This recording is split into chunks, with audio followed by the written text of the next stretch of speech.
San Francisco, 1974. A chilling fear gripped the city's vibrant gay community. Men were being found dead, brutally stabbed, their lives extinguished after nights out in the Castro and Polk Gulch. But these weren't random acts. Each victim was connected, and each crime scene held a disturbing artistic clue. A clue? What kind of clue could a killer possibly leave behind, Michael? It sounds almost theatrical. Theatrical, yes, and deeply unsettling. Because this wasn't just about murder, Sarah.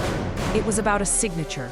Something that hinted at the killer's twisted need for recognition, even in the shadows. Police were baffled.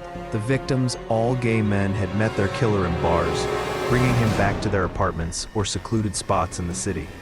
What connected them beyond their sexual orientation was a macabre detail. Before taking their lives, the killer sketched them. Doodled them, if you will. Doodled them? Like a portrait? That's incredibly bizarre. So this wasn't just rage or robbery?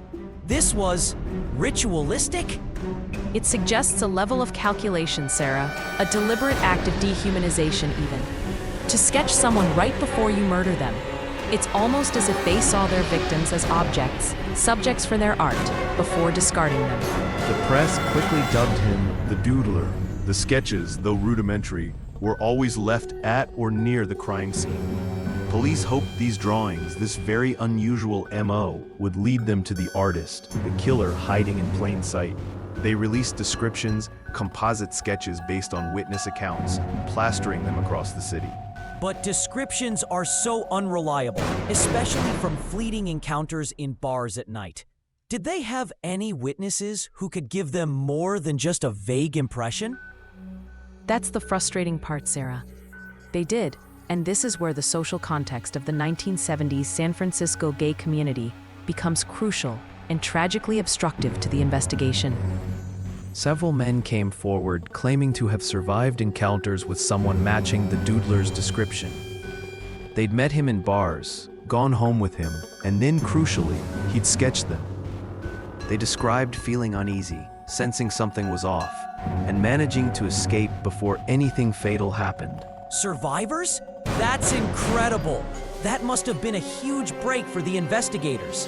Finally, concrete leads. You'd think so, wouldn't you? But there was a devastating catch. These survivors, fearing social stigma and professional repercussions in a less accepting era, refused to testify in court. They were closeted, terrified of being publicly outed. Despite intense pressure from investigators, these key witnesses remained steadfast in their refusal. Without their testimony, the sketches, the descriptions, the emerging profile of a young white male, it all amounted to circumstantial evidence at best. The Doodler, it seemed, was shielded by the very fear and prejudice that permeated society at the time. So, the fear of being outed essentially protected a serial killer. That's a chilling indictment of the social climate. Absolutely. It highlights how societal prejudice can not only harm individuals, but can also actively impede justice. The police were hamstrung, unable to build a solid case without those crucial testimonies. The Doodler killings abruptly stopped in 1975. To this day, the case remains unsolved. The identity of the man who terrorized San Francisco's gay community, leaving behind sketches as his calling card, remains a mystery. A stark reminder of a time when fear and prejudice allowed a killer to walk free, and a community's vulnerability was exploited in the most brutal way. If you found this true crime story and investigation insightful, please like and subscribe, because next time, we'll explore the mind of a serial killer whose true story will shock you even further.